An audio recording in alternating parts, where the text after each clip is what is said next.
এই যে ওহাবিরা মাজার ভাঙতেছে, কার মাজার ভাঙতেছে? হিন্দুদের না তো, মুসলমানদের মাজার ভাঙতেছে।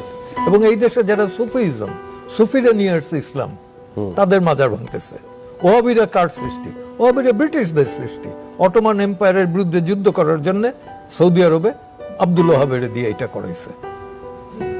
তার ফলোয়ার্সরা এটা শুরু করছে এবং তারা একসময় কিন্তু অ্যাটেম্প নিছিল রসুল পাক সাল্লাল্লাহু আলাইহি সাল্লামের মাজার এটাও ডিস্ট্রয় করবে।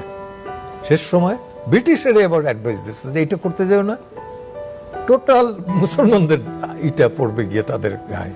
ব্রিটিশেরা তো খুব শেয়ান, বেনিয়ার জাত,